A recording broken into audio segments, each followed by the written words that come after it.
The transport ship's cargo bay hummed with the low murmur of a dozen different alien languages, but Lieutenant Sarah Chun kept her eyes fixed on her datapad, reviewing the mission briefings one more time. The Galactic Council had finally agreed to let humans participate in their elite peacekeeping force, though she suspected it was more about filling quotas than any real respect for human capabilities. Around her, the other recruits looked like something out of a fever dream.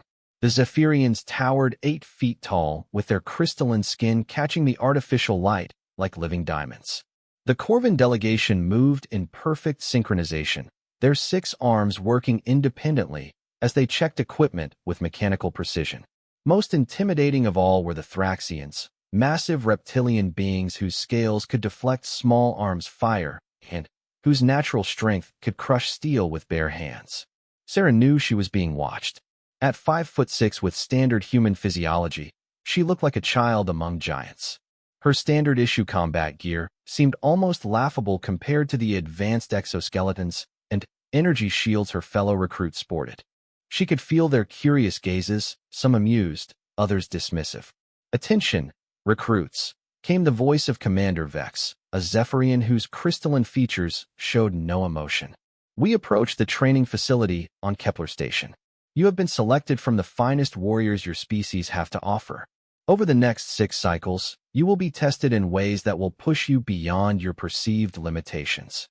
A Thraxian near the front let out what Sarah had learned was their equivalent of laughter, a rumbling growl that vibrated through the ship's hull. "This should be interesting," he said in heavily accented standard. "I wonder which of the smaller species will break first." Sarah's jaw tightened, but she kept her expression neutral. She had graduated top of her class from the Naval Academy, served 3 tours in the Outer Rim conflicts, and earned her Special Forces certification with the highest marks on record. But here, surrounded by aliens who could bench press a hover tank, those accomplishments felt insignificant. The transport docked with a barely perceptible shudder, and the recruits began filing out in order of species hierarchy. The Thraxians first, of course, followed by the Corvins, then the other heavy worlders. Humans, classified as a Class C species, were near the bottom of the list. Sarah found herself walking alongside recruit Voss, a pale young man from Europa Station whose nervous energy was almost palpable. "Did you see the size of that Thraxian?" Voss whispered. "His arm is bigger than my entire torso."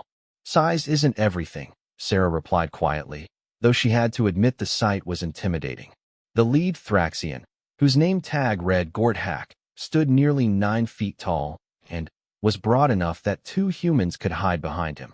Kepler Station's training facility was a marvel of engineering, with gravity generators allowing for environment simulation from dozens of different worlds.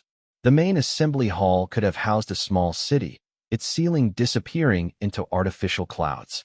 As the recruits gathered, Sarah counted roughly 60 beings from 12 different species. "Welcome to Kepler Station," Commander Vex announced, his voice carrying clearly through built-in amplifiers. "Here you will learn to work as one unit despite your biological and cultural differences. The galaxy is vast and dangerous, and the Council's peacekeepers must be prepared for any threat." The orientation continued with standard military procedure, equipment distribution, and dormitory assignments. Sarah wasn't surprised to find herself in the Light Worlders section, sharing quarters with other species deemed physically inferior. Her roommate turned out to be a Silten, a graceful being with 4 arms and skin that shifted colors with her emotions. "I am Zelin of the Third Circle." Her roommate introduced herself, her skin showing the blue-green pattern that indicated friendly greeting. "You are the human female, yes? I have heard interesting stories about your species." Sarah Chun, and "I hope they were good stories," Sarah replied, unpacking her gear into the provided storage unit. "Some good, some concerning. Your people are said to be unpredictable, quick to violence, but also capable of surprising cooperation." That evening, the recruits gathered in the mess hall, a cavernous space designed to accommodate the dietary needs of multiple species. The segregation was immediate and obvious. The heavy worlders claimed the center tables, their massive forms dominating the space. Medium-class species took up the surrounding area, while the light worlders were relegated to the periphery. Sarah sat with Zelin and Voss, picking at her nutrient paste while observing the social dynamics playing out around them. The Thraxians were clearly the alpha predators here, their deep voices carrying across the hall as they shared what sounded like war stories. Gorthak sat at the head of their table like a king holding court. The trouble started when a young Palaxian, a species known for their curiosity rather than their combat prowess, accidentally bumped into one of the Thraxians while returning from the food dispensers. The collision was minor, barely causing the massive reptilian to shift his position, but the response was immediate and disproportionate. "Watch where you're going, worm," the Thraxian snarled, rising to his full height. The Palaxian, whose feathered crest had turned bright yellow with fear, began stammering apologies in multiple languages. "Easy there, big guy," Sarah heard herself saying as she stood up. The words came out before her tactical brain could stop them, but she had never been able to watch bullying without responding. The mess hall fell silent. Every eye turned to her as she walked over to where the Thraxian loomed over the trembling Palaxian. Up close, the size difference was even more dramatic. The Thraxian's head was level with her shoulder, even though she was standing, and he was still partially crouched. "I believe he already apologized," Sarah continued, her voice steady despite the adrenaline starting to pump through her system. No harm was done. The Thraxian straightened to his full height and looked down at her with eyes like burning coals. His name tag read Morgoth, and Sarah filed that information away as potentially important for her continued survival. "And what exactly are you going to do about it, little human?" Morgoth asked, his voice a rumbling bass that seemed to come from deep in his chest. "Your species is barely out of the trees. You have no business in a warrior's discussion." Sarah felt the familiar calm that always descended when she was in actual danger rather than just anticipating it. This was a feeling she knew, a situation she could handle. "I'm not looking for trouble," she said. "I'm just suggesting we all focus on why we're here instead of picking on our fellow recruits." Morgoth's laugh was like gravel in a cement mixer. "Fellow recruits? You are prey animals playing at being predators. When the Real fighting starts, you'll hide behind those you mock today." The Palaxian had managed to slip away during the exchange, but Sarah found herself facing down not just Morgoth but 3 other Thraxians who had risen to flank their companion. The rest of the mess hall watched in fascination, some pulling out recording devices to capture what was surely about to be a very one-sided conflict. "Walk away, human," advised another Thraxian. "Your kind is not built for confrontation." "You might be surprised," Sarah replied, though she was already calculating exit strategies and potential weapons in the immediate vicinity. The smart play would be to back down, apologize, and live to fight another day. But something about the casual cruelty and the assumption that she would simply submit triggered every rebellious instinct she possessed.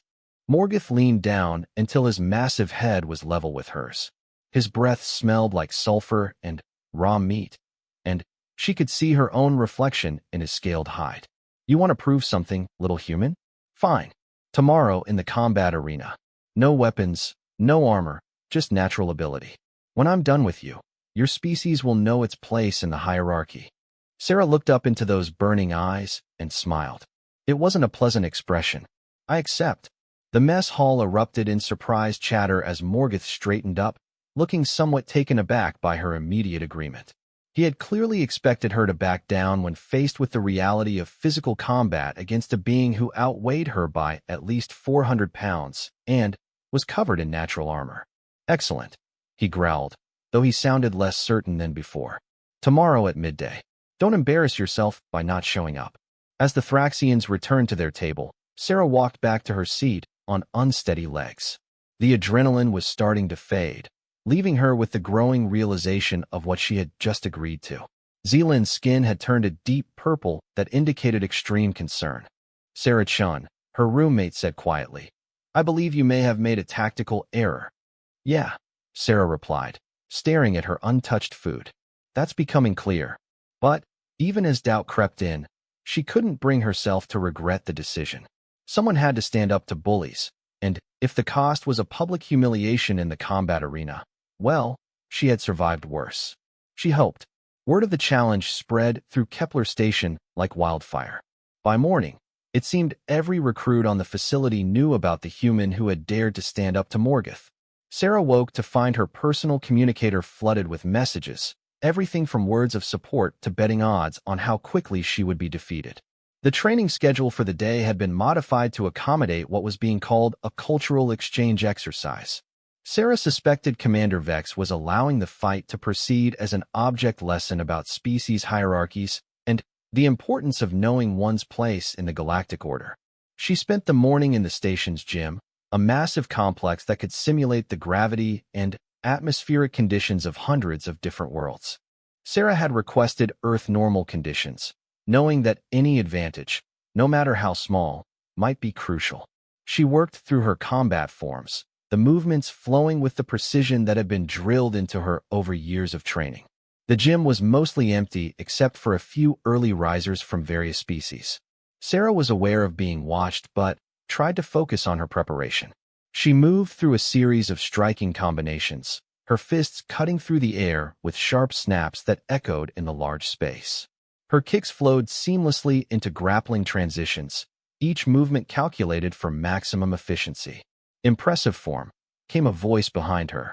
Sarah turned to see a Corvin approaching, his 6 arms moving in the complex gesture that indicated respectful greeting among his people. I am Senior Recruit Keth 9 of the 7th Assembly. I have studied the martial traditions of many worlds. Thank you, Sarah replied, toweling off the sweat that had accumulated during her workout.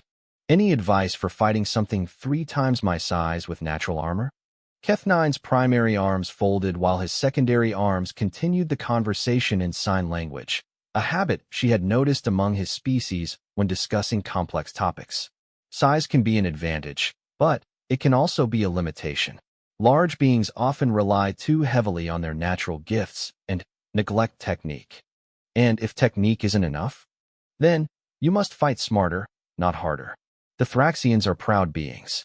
Pride can make one predictable.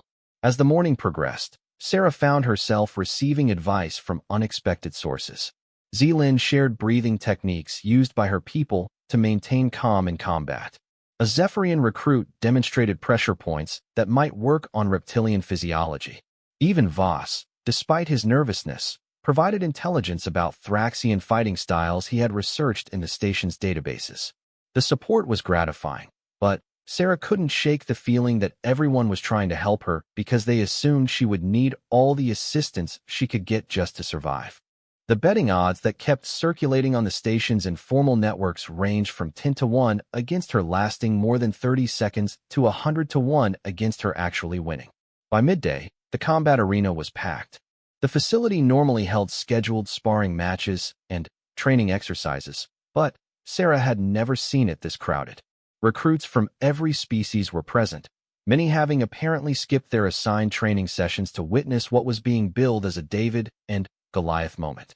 The arena itself was a circular space 50 meters in diameter with walls that could be adjusted for different gravity and atmospheric conditions. Today it was set to galactic standard, a compromise that slightly favored the larger species, but wasn't as extreme as many heavy world environments. The floor was covered in a resilient material that provided good traction while being soft enough to prevent serious injury from falls.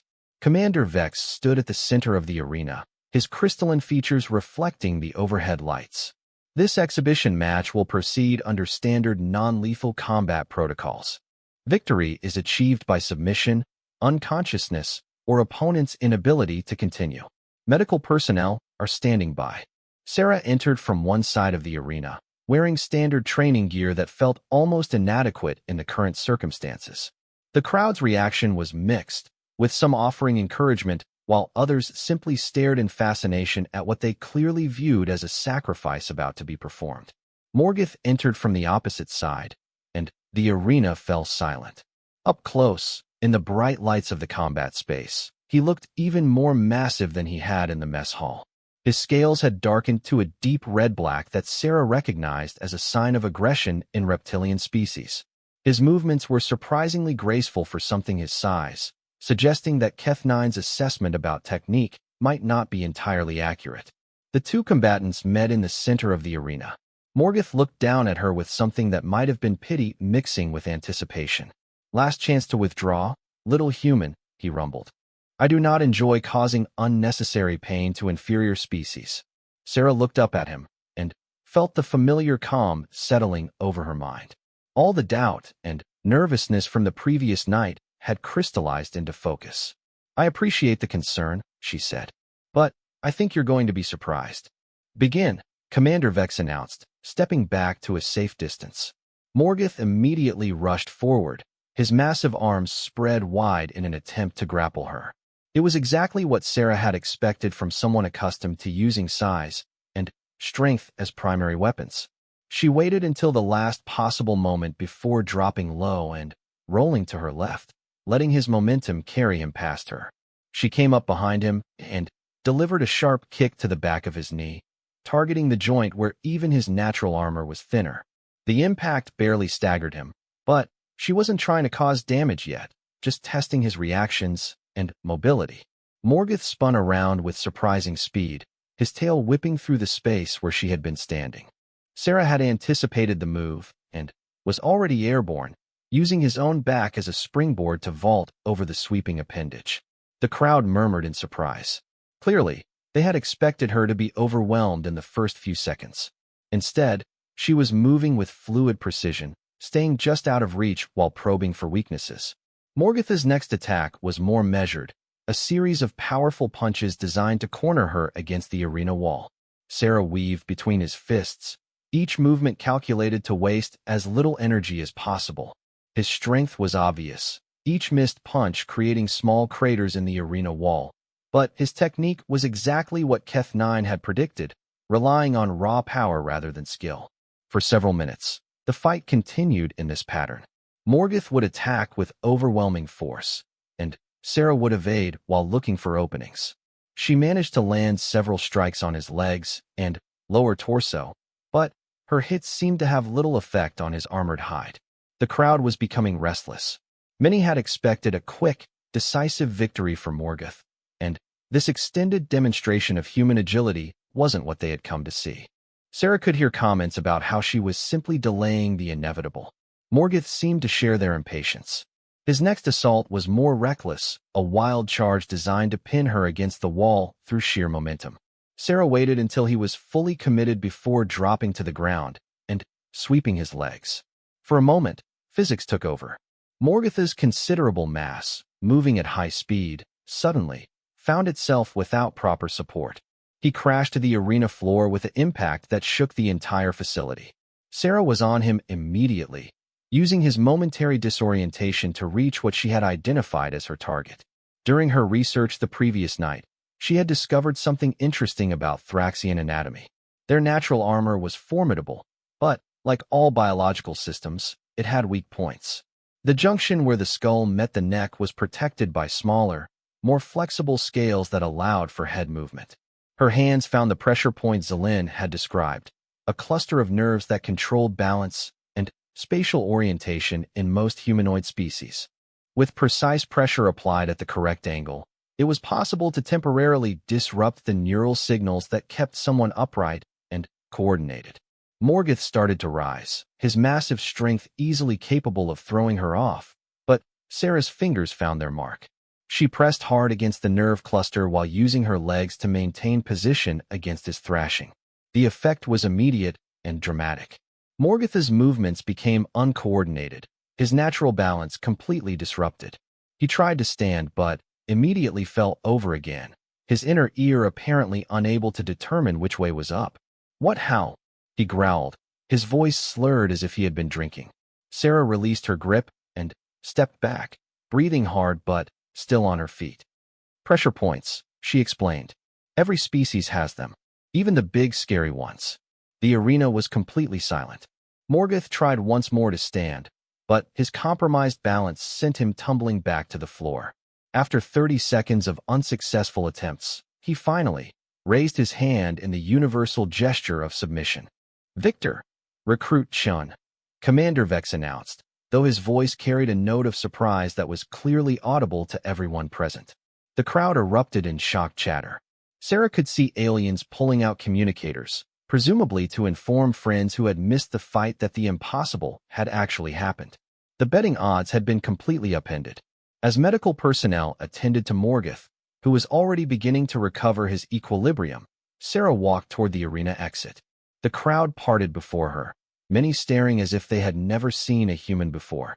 "Well done," came a voice beside her. She turned to see Keth 9, his 6 arms moving in what she now recognized as a gesture of deep respect. "Thank you," she replied, "though I suspect this is going to complicate things." "Perhaps," the Corvin agreed. "But sometimes complications are necessary for growth." As Sarah left the arena, she could feel the weight of dozens of eyes on her back. The human who had been dismissed as barely worthy of consideration had just defeated one of the most feared beings on the station. She suspected her time at Kepler Station was about to become much more interesting. The aftermath of Sarah's victory rippled through Kepler Station like shock waves from an explosion.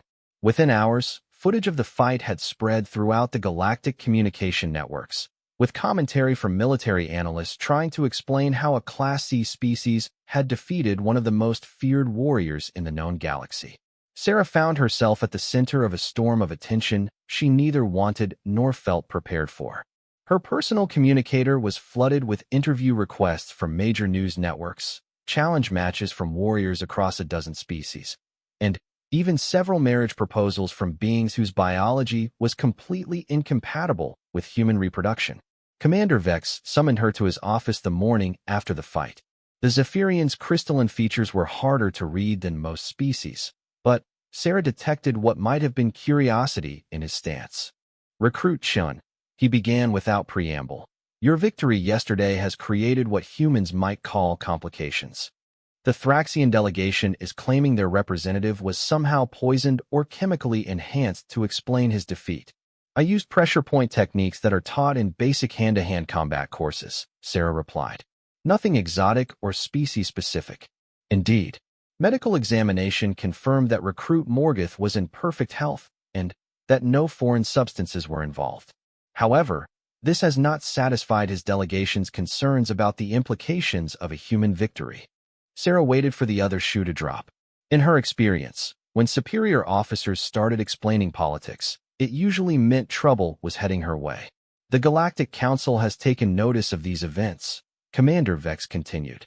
"There are questions being raised about human capabilities and whether current species classifications need to be reviewed.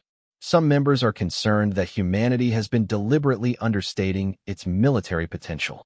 "That's ridiculous," Sarah said. "I'm just one person. You can't extrapolate an entire species' capabilities from a single fight." "Perhaps, but that is not how galactic politics operates. The Council has requested a demonstration of human combat capabilities on a larger scale. You are to select 4 additional human recruits from the station roster and participate in a team competition against representatives from the other major species." Sarah felt a chill run down her spine. "Sir, there are only 6 humans total on this station. Taking 5 of us for some kind of exhibition match seems like setting us up for failure. Nevertheless, those are your orders. The competition will take place in 1 week, giving you time to prepare your team. The format will be a series of challenges designed to test various aspects of military capability, intelligence, cooperation, and combat effectiveness." As Sarah left the commander's office, her mind was already racing through the implications. She knew the other human recruits on the station, and while they were all competent soldiers, none of them had her specific background in special operations. Marcus Webb was a ship's engineer, brilliant with technology, but not primarily a combat specialist. Lisa Park was a communications expert with some field experience. David Reyes was a pilot with basic ground combat training. Tom Mitchell was a medic who had seen action but preferred to avoid violence when possible. They were good people and skilled professionals, but they weren't a special forces unit. They were about to be thrown into competition with teams that would likely include the best warriors from species that had been fighting for thousands of years. Sarah gathered her fellow humans in an unused training room that evening. The expressions around the table ranged from excited to terrified, with most falling somewhere in the nervous middle ground. "So let me get this straight," Marcus said, running his hand through his graying hair. "Because you beat up the station bully, now all of humanity is on trial?" "That's a simplistic but essentially accurate assessment," Sarah replied. The Council wants to see what humans are really capable of as a military force. We're going to be representing our entire species. Lisa looked up from her tablet, where she had been reviewing the competition format. 5 separate challenges, each testing different capabilities. Individual combat, which Sarah obviously has covered. Small unit tactics and teamwork. Problem-solving under pressure. Technology adaptation. And something called crisis leadership that isn't clearly defined. Great, Tom muttered. No pressure at all. Look, Sarah said. I know this isn't what any of us signed up for, but we're here now.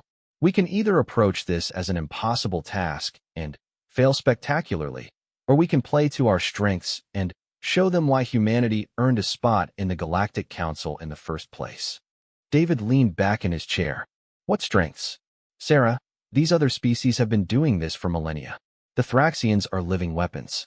The Zephyrians have reflexes that make our best pilots look like they're moving through molasses. The Corvins can process tactical information faster than our computers. And yet, Sarah said quietly, humans are the ones who went from discovering fire to traveling between stars in less than 50,000 years. We're the species that looked at a galaxy full of older, more advanced civilizations and decided we belonged among them. There's something about us that got their attention, and it wasn't just our natural armor or energy manipulation abilities. Over the next week, Sarah drove her team through intensive training designed around human advantages rather than trying to compete directly with alien strengths. They focused on adaptability, creative problem-solving, and the kind of rapid improvisation that seemed to come naturally to humans but frustrated many other species. Marcus proved to have an intuitive understanding of alien technology that surprised even himself. Within hours of exposure to new systems, he was finding ways to modify or improve them that their designers hadn't considered. Lisa's communication skills translated perfectly to tactical coordination, and she began developing a shorthand system that allowed for incredibly rapid information transfer between team members. David's piloting experience gave him an edge in spatial reasoning and three-dimensional tactical thinking. Tom, despite his preference for healing over harming, had field experience that made him invaluable for planning and logistics. Word of their training sessions spread throughout the station. Other recruits began stopping by to observe, some offering advice, while others clearly scouted potential weaknesses. Sarah noticed that the human team was drawing more serious attention than she had expected. Keth9 approached her after one particularly intense session. Your species' training methods are unusual, he observed. Most teams focus on perfecting established techniques. You seem to be inventing new approaches. We don't have thousands of years of military tradition to fall back on, Sarah replied. We have to figure things out as we go. Perhaps that is not the disadvantage you believe it to be. The day of the competition arrived with media attention that Sarah found overwhelming. Representatives from major galactic news networks were present, along with observers from several species' military commands, and even a few members of the Galactic Council itself. The competing teams were impressive. The Thraxians had selected their largest and most experienced warriors. The Zephyrians moved with crystalline precision, their team coordination so perfect they seemed to share a single mind. The Corvins brought mathematical approach to violence that turned combat into a solved equation. Sarah's team looked almost fragile by comparison, 5 humans in standard gear facing beings who could individually tear them apart without significant effort. The betting odds were even more brutal than they had been for her individual fight with Morgoth. The first challenge was individual combat, essentially a tournament bracket with one representative from each team. Sarah stepped forward for the humans, knowing that their entire effort might end before it truly began if she failed here. Her opponent was a Zephyrian named Kresh 7, whose movements were so fast they seemed to bend light around the edges. The fight was over in seconds, but not in the way anyone expected. Instead of trying to match Kresh 7's speed, Sarah had studied Zephyrian physiology and discovered something interesting. Their incredible reflexes came at a cost in terms of momentum control. They could start and stop their movements almost instantly, but this made them vulnerable to techniques that used their own speed against them. When Kresh 7 launched into a blindingly fast attack pattern, Sarah simply stepped aside and extended her leg into his path. Physics took care of the rest. The Zephyrian's own incredible velocity sent him tumbling across the arena floor, where he lay stunned for several seconds before conceding defeat. The second challenge tested small unit tactics against automated opponents in a complex environment. This was where the human team's week of intensive preparation paid dividends. While other teams relied on predetermined strategies and established doctrine, the humans adapted their approach in real time, using Marcus's technological insights to turn the environment's own systems against their opponents, and Lisa's communication skills to coordinate movements that confused even the monitoring computers. The problem-solving challenge should have been dominated by the Corvins, with their mathematical approach to complex scenarios. Instead, the humans' willingness to consider unconventional solutions led them to approaches that were technically successful even though they violated several established principles of military engineering. By the time they reached the final challenge, Crisis Leadership, something unexpected had happened. The human team wasn't just competitive, they were actually leading in overall points. The crowd that had come to see humanity humbled was instead witnessing something that challenged fundamental assumptions about species hierarchy. The Crisis Leadership Challenge put team leaders in command of mixed groups that included members from all competing species. They were given an impossible scenario and asked to achieve objectives that seemed to contradict each other. Sarah found herself commanding Thraxians who had spent the week dismissing her species as irrelevant. The key, she realized, was not to try to command respect but to earn cooperation. She listened to input from team members whose experience and capabilities far exceeded her own in specific areas. She made decisions quickly when needed but involved others in planning when time allowed. Most importantly, she treated every being on her team as a valuable contributor rather than trying to prove her own superiority. When the exercise concluded, her mixed team had achieved objectives that the scenario designers had considered secondary priorities while also accomplishing most of the primary mission goals. The evaluation committee struggled to assign a score to performance that didn't fit their established metrics. The final results were announced in the main assembly hall with representatives from across the galaxy watching via real-time broadcast. Commander Vex's crystalline features reflected the bright lights as he read from his official datapad. In overall competition performance, the human team has placed first in 3 of 5 challenges, second in 1, and third in 1. This represents the highest point total achieved by any Class C species in the history of Council military assessments. The hall erupted in surprised chatter. Sarah looked at her teammates, seeing her own astonishment reflected in their faces. They had entered this competition expecting to fail honorably. Instead, they had just redefined galactic expectations about human capabilities. However, Commander Vex continued, this performance raises questions about current species classifications and military doctrine that will require further study. The human delegation will remain on Kepler Station for extended evaluation while the Council considers the implications of these results. As the crowd began to disperse, Sarah found herself surrounded by representatives from other species offering congratulations, interview requests, and, in some cases, job offers from military organizations that suddenly saw human potential in a very different light. Morgoth approached through the crowd, his massive form still intimidating, but his demeanor noticeably different from their first encounter. Human Sarah, he said, his voice carrying none of the dismissive tone from before. I owe you an apology. I judged your species by appearances and assumptions rather than capabilities. We all make mistakes, Sarah replied. The important thing is learning from them. Indeed, perhaps your species and mine might find opportunities to train together in the future. I believe we could learn much from each other. As Sarah looked around the assembly hall, she saw the same conversation happening throughout the room. Beings who had dismissed humanity were now reconsidering their assumptions. Species that had never given humans serious military consideration were now asking questions about training exchange programs and joint operations. The human team had not just won a competition. They had changed the conversation about humanity's place in the galaxy. And Sarah suspected this was only the beginning of a much larger story about what humans could achieve when given the opportunity to prove themselves. The girl who had stood up to a bully in a mess hall had started something that would ripple through galactic politics for years to come. Sometimes, All it took was one person willing to say no to those who assumed they had the right to push others around.